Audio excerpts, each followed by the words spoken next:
ଏହି କାର୍ଯ୍ୟକ୍ରମଟି କେ ସ୍ମାର୍ଟି education and wellness ଦ୍ୱାରା ଉପସ୍ଥାପିତ ଆଉ ସେଥିପାଇଁ କେ ସ୍ମାର୍ଟି ଏଜୁକେସନ୍ ଆଣ୍ଡ ୱେଲନେସ୍କୁ ଆମର ବହୁତ ବହୁତ ଧନ୍ୟବାଦ। ଆଚ୍ଛା, କ'ଣ ହବ ଯଦି ମୁଁ କହେ ଯେ ସ୍କୁଲରେ ସବୁବେଳେ ପ୍ରଥମ ସ୍ଥାନ ରଖୁଥିବା ଛାତ୍ର ବା ଅଫିସରେ କେବେ ଭୁଲ କରୁନଥିବା କର୍ମଚାରୀ ହିଁ ଆଜିର ଦୁନିଆରେ ସବୁଠାରୁ ଶୀଘ୍ର ବିଫଳ ହେବାର ଆଶଙ୍କା ରଖନ୍ତି? ଶୁଣିବାକୁ ଟିକେ ଅଜବ ଲାଗୁଛି ନା? ହଁ, ଟିକେ ନୁହେଁ, ସତ କହିବାକୁ ଗଲେ ବହୁତ ଅଜବ ଲାଗୁଛି। ମାନେ ଆମେ ତ ପିଲାଦିନୁ ଏଇ ପରଫେକ୍ଟ ହେବାର ଧାରଣାକୁ ଧରି ବସିଛୁ। ଏକଦମ। ଆମର ଧାରଣା ହେଉଛି ଶିଖିବା ମାନେ ବିନା କୌଣସି ବାଧାରେ ସଫଳତାର ସିଢ଼ି ଚଢ଼ିବା। କିନ୍ତୁ ପ୍ରକୃତରେ ସେହି ସିଧା ରାସ୍ତାଟି ଆମକୁ ଆଗକୁ ନେବା ପରିବର୍ତ୍ତେ ଗୋଟିଏ ଜାଗାରେ ଅଟକାଇ ଦେଇଥାଏ। ତେଣୁ ଆଜିର ଏହି ଡିପ୍ ଡାଇଭ୍ ଆଲୋଚନାକୁ ସମସ୍ତଙ୍କୁ ସ୍ୱାଗତ। ଆଜିର ଏହି ଆଲୋଚନା ଆମର ଏହି ପୁରୁଣା ଚିନ୍ତାଧାରାକୁ ପୂରାପୂରି ଭାଙ୍ଗିଦେବ। ପ୍ରକୃତରେ ଏବେକାର ଏହି ଦ୍ରୁତ ପରିବର୍ତ୍ତନଶୀଳ ସମୟରେ, ମାନେ ଯେଉଁଠି ଆର୍ଟିଫିସିଆଲ ଇଣ୍ଟେଲିଜେନ୍ସ ସବୁକିଛି ବଦଳାଇ ଦେଉଛି, ସେଠି ଆମେ ଥରେ କିଛି ପଢ଼ିଦେଇ ସାରା ଜୀବନ ସେହି ଜ୍ଞାନ ବଳରେ ବଞ୍ଚିବା ପୁରା ଅସମ୍ଭବ। ର ଏକ ବିସ୍ତୃତ ୟୁଟ୍ୟୁବ୍ ସାରାଂଶ। ଆଜିର ମିଶନ ହେଉଛି ଏହି ଅସୀମ ତଥ୍ୟ ଭିତରେ ନ ଚାପି ହୋଇ କିପରି ଆମେ ଏକ ନିରନ୍ତର ଶିଖିବାର ମାନସିକତା ବା ମାଇଣ୍ଡସେଟ୍ ତିଆରି କରିପାରିବା। ହଁ, ଆଉ ଏହି ବହିରେ ଥିବା ସବୁଠାରୁ ଶକ୍ତିଶାଳୀ ଧାରଣାଟି ହେଉଛି ବିଫଳତା ପ୍ରତି ଆମର ଦୃଷ୍ଟିକୋଣ। ଲେଖକ ଏହାକୁ ଭ୍ୟାଲ୍ୟୁଇଂ ଫେଲ୍ୟୁର ବୋଲି ବର୍ଣ୍ଣନା କରିଛନ୍ତି। ଆଚ୍ଛା, ବିଫଳତାକୁ ମୂଲ୍ୟ ଦେବା। ହଁ, ଦେଖନ୍ତୁ, ସାଧାରଣତଃ ଯେତେବେଳେ କୌଣସି କାମ ଠିକ୍ ଭାବରେ ହୁଏ ନାହିଁ, ମଣିଷର ପ୍ରଥମ ରିଆକ୍ସନ୍ ହେଉଛି ଲଜ୍ଜା ବା ଗୋଟେ ଗିଲ୍ଟି ଫିଲିଂ। ଆମର ସାମାଜିକ ବ୍ୟବସ୍ଥା ହିଁ ଏମିତି ତିଆରି ହୋଇଛି ଯେ ଭୁଲ କଲେ ଲୋକେ ହସିବେ। ସତ କଥା, ଲୋକେ କ'ଣ କହିବେ ସେଇଟା ସବୁଠୁ ବଡ଼ ରୋଗ। ଏକଦମ। ଆଉ ଏହି ଭୟ ଯୋଗୁଁ ଆମେ ଭାବୁ ଯେ ମୋ ଦ୍ୱାରା ଏହା ହବ ନାହିଁ।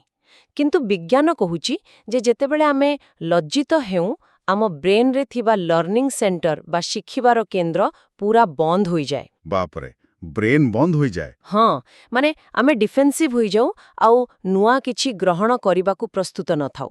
ଆଚ୍ଛା, ଆସନ୍ତୁ ଏହି ବିଷୟକୁ ଟିକେ ଖୋଲି ବୁଝିବା। ଏହି ଲଜ୍ଜା ବା ଭୟକୁ ଦୂର କରିବା ପାଇଁ ଆମକୁ ଏକ ବୈଜ୍ଞାନିକ ପରୀକ୍ଷାଗାରର ଉଦାହରଣ ନେବାକୁ ପଡ଼ିବ। ହଁ, କୁହନ୍ତୁ। ଜଣେ ବୈଜ୍ଞାନିକ ଯେତେବେଳେ ମାଇକ୍ରୋସ୍କୋପ୍ ତଳେ ଗୋଟିଏ ନୂଆ ରାସାୟନିକ ପ୍ରତିକ୍ରିୟା କରନ୍ତି ଆଉ ତାହା ବିଫଳ ହୁଏ, ସେ କ'ଣ କାନ୍ଦିବା ଆରମ୍ଭ କରନ୍ତି? ନା, ବିଲକୁଲ ନୁହେଁ। ସେ କ'ଣ ଭାବନ୍ତି ଯେ ଅନ୍ୟ ବୈଜ୍ଞାନିକମାନେ କ'ଣ କହିବେ? ନା, ସେ ଗୋଟିଏ ହାଇପୋଥିସିସ୍ ନେଇ କାମ କରୁଥାନ୍ତି।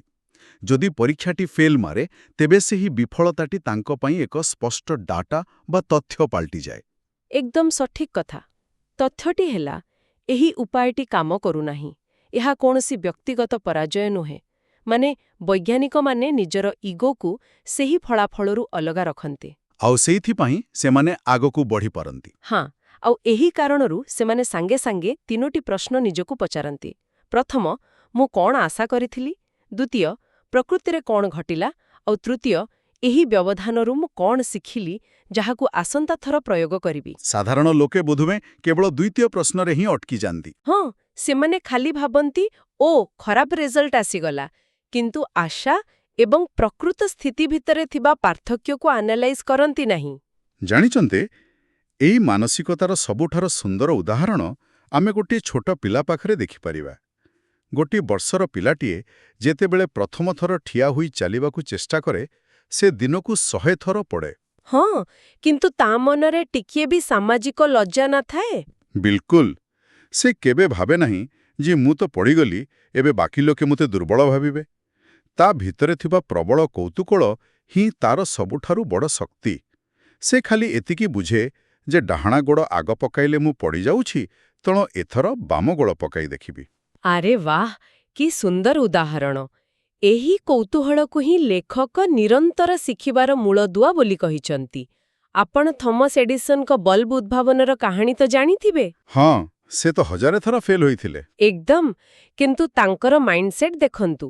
ସେ ତାହାକୁ 1000ଟି ବିଫଳତା ନ ଭାବି ଏମିତି 1000ଟି ଉପାୟ ଖୋଜି ପାଇଲେ ଯାହା କାମ କରେ ନାହିଁ ବୋଲି କହିଥିଲେ।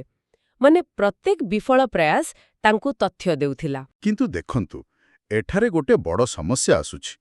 ଯଦି ଆମେ ବାରମ୍ବାର ବିଫଳ ହେବୁ ଆଉ ତାକୁ କେବଳ ଗୋଟେ ଡାଟା ବୋଲି ଭାବିବୁ, ତେବେ ଆମେ ଆମର ପ୍ରୋଗ୍ରେସ୍ ମାପିବୁ କିପରି? ଆମେ ତ ସବୁବେଳେ ଶେଷ ଫଳାଫଳ ବା ରେଜଲ୍ଟ ଦେଖି ନିଜକୁ ସଫଳ ବା ବିଫଳ ବୋଲି ମାନି ନେଉ। ହଁ, ସେଇଟା ଗୋଟେ ଭଲ ପଏଣ୍ଟ। ଆଉ ଏହା ହିଁ ମୋତେ ଆମ ଆଲୋଚନାର ପରବର୍ତ୍ତୀ ସ୍ତରକୁ ନେଇଯାଉଛି। ଷ୍ଟାର୍ଟସ୍ କହୁଛନ୍ତି ଯେ ବିଫଳତାକୁ ଆପଣେଇ ନେବା ଆଦୌ ସମ୍ଭବ ନୁହେଁ ଯଦି ଆମେ କେବଳ ଫଳାଫଳକୁ ଚାହିଁ ବସିଥିବା। ଆମକୁ ଆଉଟକମ୍ ଉପରୁ ଦୃଷ୍ଟି ହଟାଇ ପ୍ରୋସେସ୍ ବା ପ୍ରକ୍ରିୟା ଉପରେ ଧ୍ୟାନ ଦେବାକୁ ପଡ଼ିବ। ସମ୍ପୂର୍ଣ୍ଣ ରୂପେ ଏକମତ। ଆମ ସମାଜରେ ଏକ ଖରାପ ଅଭ୍ୟାସ ରହିଛି ଯାହାକୁ ଆଉଟକମ୍ ବାୟସ୍ କୁହାଯାଏ। ଆଉଟକମ୍ ବାୟସ୍ ସେଇଟା କ'ଣ ଟିକେ ବୁଝାଇବେ? ନିଶ୍ଚୟ। ଏହାର ଅର୍ଥ ହେଲା ଆମେ କେବଳ ଫଳାଫଳକୁ ଦେଖି ଗୋଟିଏ ନିଷ୍ପତ୍ତି ଠିକ୍ କି ଭୁଲ ତାହା ସ୍ଥିର କରୁ। ଉଦାହରଣ ସ୍ୱରୂପ, ଜଣେ କ୍ରିକେଟ ଖେଳାଳି ଯଦି କେବଳ ସେଞ୍ଚୁରୀ ମାରିବା କଥା ଭାବିବେ, ସେ କେବେ ଚାମ୍ପିୟନ ହୋଇପାରିବେ ନାହିଁ।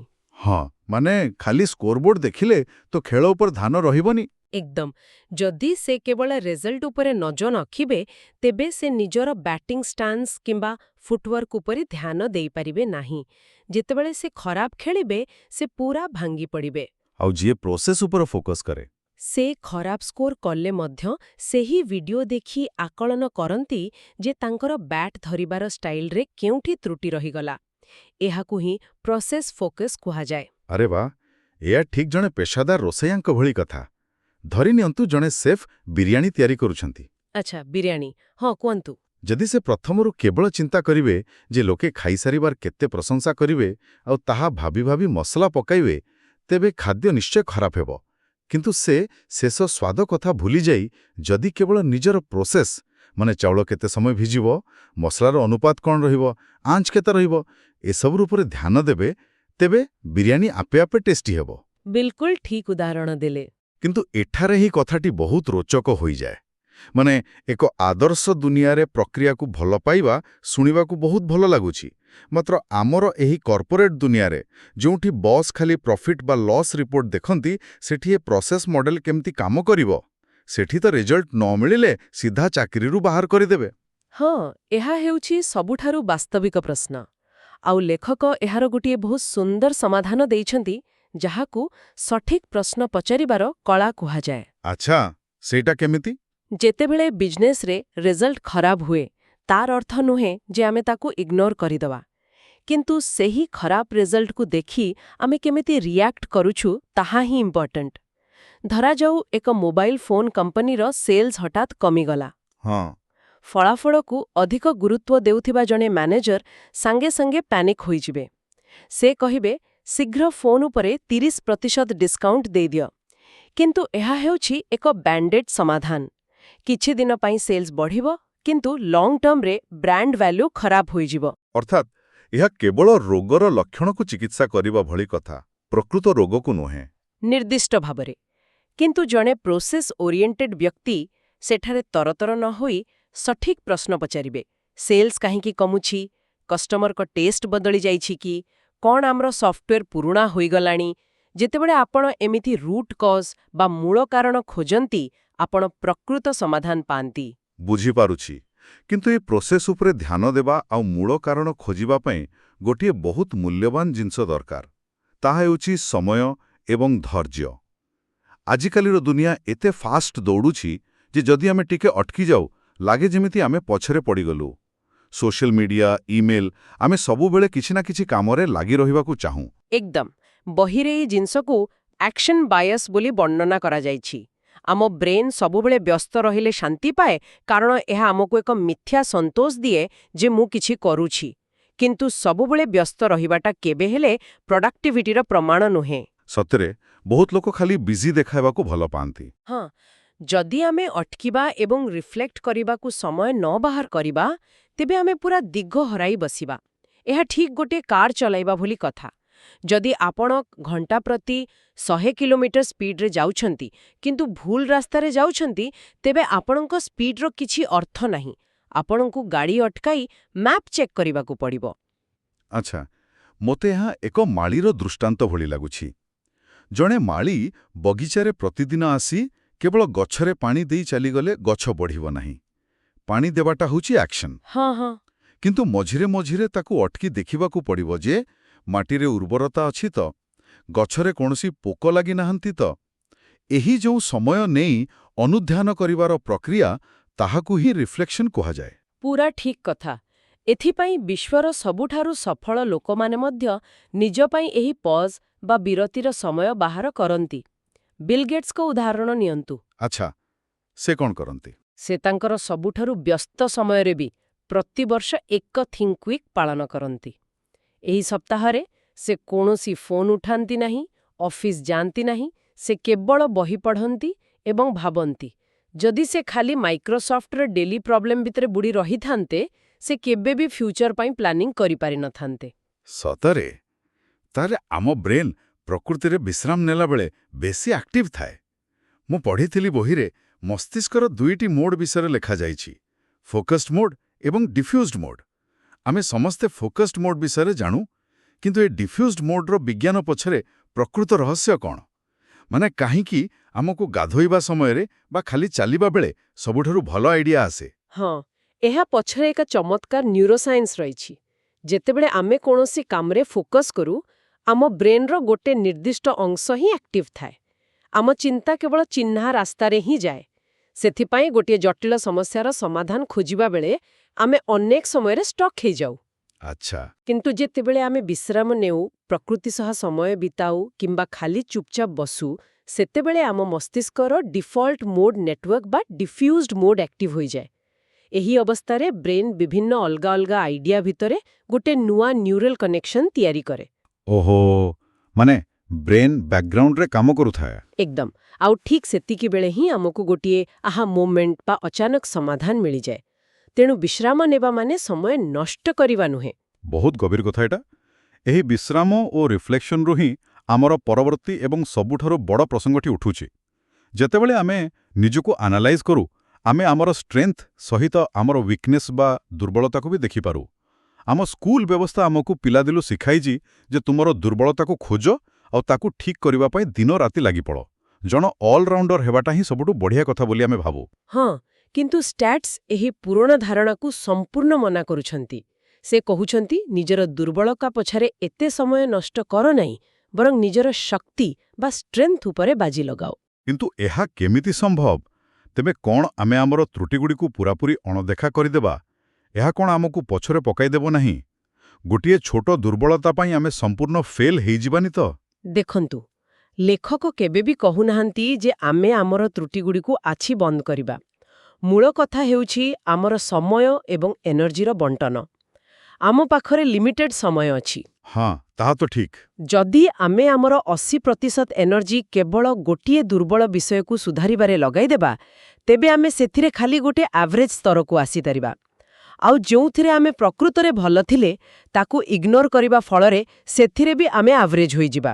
ଶେଷରେ ଆମେ ସବୁଥିରେ ଖାଲି ଜଣେ ଆଭରେଜ୍ ମଣିଷ ହୋଇ ରହିଯିବା। ଓହୋ, ତେଣୁ ଲେଖକ କହୁଛନ୍ତି ଦୁର୍ବଳତାକୁ କେବଳ ସେତିକି ସୁଧାରିବା ଦରକାର ଯେପରି ତାହା ଗୋଟେ ଫ୍ୟାଟାଲ୍ ଫ୍ଲ ବା ମାରାତ୍ମକ ବାଧକ ନ ସାଜେ। ବାକି ସମସ୍ତ ଶକ୍ତି ନିଜର ମୂଳ ଦକ୍ଷତାକୁ ଆଗକୁ ନେବାରେ ଲଗାଇବା। ଏକଦମ ଠିକ୍। ଏହାକୁ ବୁଝିବା ପାଇଁ ଆମେ ଆଲବର୍ଟ ଆଇନଷ୍ଟାଇନଙ୍କର ଉଦାହରଣ ନେଇପାରିବା। ସେ ବିଜ୍ଞାନ ଏବଂ ଗଣିତରେ ଜିନିୟସ୍ ଥିଲେ, କିନ୍ତୁ ଅନ୍ୟମାନଙ୍କ ସହ ମିଶିବା ବା ସାମାଜିକ ବ୍ୟବହାରରେ ସେ ବହୁତ ଦୁର୍ବଳ ଥିଲେ। ସେହିପରି ଷ୍ଟିଭ୍ ଜବ୍ସ, ତାଙ୍କ ପାଖରେ ଟେକ୍ନୋଲୋଜିର ଭିଜନ ଥିଲା, କିନ୍ତୁ କର୍ମଚାରୀଙ୍କ ସହ ତାଙ୍କର ବ୍ୟବହାର କଠୋର ଥିଲା। ଟିମ୍ ମ୍ୟାନେଜମେଣ୍ଟ ତାଙ୍କର ଏକ ବଡ଼ ଦୁର୍ବଳତା ଥିଲା। ହଁ, କିନ୍ତୁ ସେମାନେ କ'ଣ ନିଜକୁ ସଜାଡ଼ିବା ପାଇଁ ପର୍ସନାଲିଟି ଡେଭଲପମେଣ୍ଟ କ୍ଲାସ୍ ନେଲେ? ନା, ସେମାନେ ନିଜର ଦୁର୍ବଳତାକୁ କେବଳ ମ୍ୟାନେଜ୍ କଲେ ଆଉ ନିଜର ଷ୍ଟ୍ରେଂଥ୍ ଉପରେ ଏତେ ଫୋକସ୍ କଲେ ଯେ ପୁରା ବିଶ୍ୱ ସେମାନଙ୍କର ଦୁର୍ବଳତାକୁ ଭୁଲିଗଲା। ଏକଦମ। ଆଉ ଏହାକୁ ଆମ ସ୍କୁଲ ବ୍ୟବସ୍ଥା ସହ ଯୋଡ଼ି ଦେଖନ୍ତୁ। ଧରିନିଅନ୍ତୁ, ଜଣେ ପିଲା ଅଛି ଯେ ମ୍ୟାଥରେ ବହୁତ ଦୁର୍ବଳ, କିନ୍ତୁ କବିତା ଲେଖିବାରେ ତାର ଗୋଟେ ଅସାଧାରଣ ଟ୍ୟାଲେଣ୍ଟ ଅଛି। ଆମ ଆଡ଼େ ତ ବାପା ମା ସେହି ପିଲାଟିର ସବୁ ସମୟ ନେଇ ମ୍ୟାଥ୍ ଟ୍ୟୁସନରେ ଲଗାଇଦେବେ। ହଁ, ପିଲାଟି ଦିନରାତି ପରିଶ୍ରମ କରି ହୁଏତ ମ୍ୟାଥରେ ପାସ୍ ହୋଇଯିବ, କିନ୍ତୁ ସେହି ସଂଘର୍ଷ ଭିତରେ ତାର ସେହି ଅସାଧାରଣ ଲେଖିବାର ପ୍ରତିଭା ସବୁଦିନ ପାଇଁ ନଷ୍ଟ ହୋଇଯିବ। ବହି ଅନୁସାରେ ସେ ପିଲା ମ୍ୟାଥରେ ଖାଲି ପାସ୍ ହେବା ପାଇଁ ଯେତିକି ଦରକାର ସେତିକି ପଢ଼ିବା କଥା, କିନ୍ତୁ ତାର ମୂଳ ଲକ୍ଷ୍ୟ ତାର ଲେଖାଶୈଳୀକୁ ଆଗକୁ ନେବାରେ ଲାଗିବା ଉଚିତ। ବିଲକୁଲ। କାରଣ ନିଜର ପରିଚୟ ନିଜର ଶକ୍ତିରୁ ହିଁ ତିଆରି ହୁଏ। ଯେତେବେଳେ ଆମେ ନିଜ ପସନ୍ଦର ଏବଂ ଦକ୍ଷତାର କାମ କରୁ, ଆମେ କ୍ଳାନ୍ତ ହେଉନାହୁଁ, ଆମ ଭିତରେ ନୂଆ ଏନର୍ଜି ଆସେ। ଏକଦମ ଠିକ୍ କଥା। ତେବେ ଏସବୁର ପ୍ରକୃତ ଅର୍ଥ କ'ଣ? ଆଜି ଆମେ ଏହି ଆଲୋଚନାରୁ ଯେଉଁ ଗଭୀର କଥା ସବୁ ଶିଖିଲେ ତାର ସାରାଂଶ ହେଉଛି ଶିଖିବା କୌଣସି ଏକ ନିର୍ଦ୍ଦିଷ୍ଟ ଗନ୍ତବ୍ୟସ୍ଥଳ ନୁହେଁ, ଏହା ଏକ ଜୀବନବ୍ୟାପୀ ଚାଲୁଥିବା ନିରନ୍ତର ଯାତ୍ରା। ହଁ, ଯଦି ଆମେ ଭାବିବା ଯେ ଗୋଟିଏ ଡିଗ୍ରୀ ମିଳିଗଲା ମାନେ ଶିଖିବା ସରିଗଲା, ତେବେ ଆମେ ବହୁତ ପଛରେ ପଡ଼ିଯିବା। ଭୁଲରୁ ଶିଖିବା, ପ୍ରକ୍ରିୟାକୁ ଭଲ ପାଇବା ଏବଂ ନିଜର ଦକ୍ଷତାକୁ ଚିହ୍ନି ଆଗକୁ ବଢ଼ିବା ହିଁ ଅସଲ ବିକାଶ। ନିଶ୍ଚିତ ଭାବରେ ଆମକୁ କେବଳ ସେହି ଲୋକଙ୍କ ସହ ନିଜକୁ କମ୍ପେୟାର କରିବା ବନ୍ଦ କରିବାକୁ ପଡ଼ିବ। ଆମର କମ୍ପିଟିସନ୍ କେବଳ ନିଜ ସହିତ ହେବା ଉଚିତ। ଆମେ କେବଳ ଏତିକି ଦେଖିବା ଦରକାର ଯେ ଆମେ ଆଜି ଯାହା ଅଛୁ କାଲି ତାଠାରୁ ଆଉ ଟିକେ ଉନ୍ନତ ହେଉଛୁ କି ନାହିଁ। ଏହା ଏକ ଅତ୍ୟନ୍ତ ବାସ୍ତବିକ ଏବଂ ପ୍ରେରଣାଦାୟକ କଥା। ବର୍ତ୍ତମାନ ଆମେ ଆମର ଡିପ୍ ଡାଇଭ୍ ଆଲୋଚନାର ଶେଷ ପର୍ଯ୍ୟାୟରେ ପହଞ୍ଚି ଯାଇଛୁ। କିନ୍ତୁ ବିଦାୟ ନେବା ପୂର୍ବରୁ ଶ୍ରୋତାମାନଙ୍କ ପାଇଁ ଗୋଟେ ନୂଆ ଚିନ୍ତାଧାରା। ଟିକେ ଭାବି ଦେଖନ୍ତୁ, ଯଦି ସବୁବେଳେ ସବୁକିଛିରେ ପରଫେକ୍ଟ ହେବାରେ ଏହି ବଦ୍ଭ୍ୟାସୀ ଆମର ନୂଆ କିଛି ଶିଖିବାର ସବୁଠାରୁ ବଡ଼ ବାଧକ ହୋଇଥାଏ, ତେବେ କ'ଣ ହେବ? ଯଦି ଆମେ ଆଜିଠାରୁ ଭୁଲ କରିବାକୁ ଭୟ କରିବା ଛାଡ଼ିଦେବା? ପ୍ରକୃତରେ ଭୁଲ କରିବାକୁ ନିଜକୁ ଅନୁମତି ଦେବା ହିଁ ବୌଦ୍ଧିକ ସ୍ୱାଧୀନତାର ପ୍ରଥମ ପଦକ୍ଷେପ। ଏହା ବିନା କୌଣସି ନୂତନ ଆବିଷ୍କାର ବା ଶିକ୍ଷା ସମ୍ଭବ ନୁହେଁ। ସତରେ ଏହି ବିଚାର ଯଦି ଆମ ସମାଜର ମୂଳ ଅଭ୍ୟାସରେ ପରିଣତ ହୁଏ, ତେବେ ଆମର ଏହି ଦୁନିଆ କେତେ କ୍ରିଏଟିଭ୍ ହୋଇଯିବ, ତାହା କେବଳ କଳ୍ପନା କରାଯାଇପାରେ। ଆଜିର ଏହି ଡିପ୍ ଡାଇଭ୍ ଆଲୋଚନାକୁ ଆମେ ଏଠି ରଖିବା। ଯଦି ଆପଣମାନଙ୍କୁ ଏହି ଆଲୋଚନାଟି ଉପଯୋଗୀ ମନେ ହେଲା, ତେବେ ଦୟାକରି ଏହାକୁ ଲାଇକ୍ କରନ୍ତୁ, ନିଜ ପରିବାର ଓ ବନ୍ଧୁମାନଙ୍କ ସହ ସେୟାର କରନ୍ତୁ ଏବଂ ଆଗକୁ ଏହିପରି ଆଲୋଚନା ଶୁଣିବା ପାଇଁ ଆମ ଚ୍ୟାନେଲକୁ ନିଶ୍ଚୟ ସବସ୍କ୍ରାଇବ୍ କରନ୍ତୁ। ନୂଆ କିଛି ଶିଖୁଥାନ୍ତୁ, ଆଗକୁ ବଢ଼ୁଥାନ୍ତୁ। ଆସନ୍ତା ଥର ପୁଣି ଏକ ନୂଆ ବିଷୟ ସହ ଦେଖାହେବ। ସମସ୍ତଙ୍କୁ ବହୁତ ବହୁତ ଧନ୍ୟବାଦ।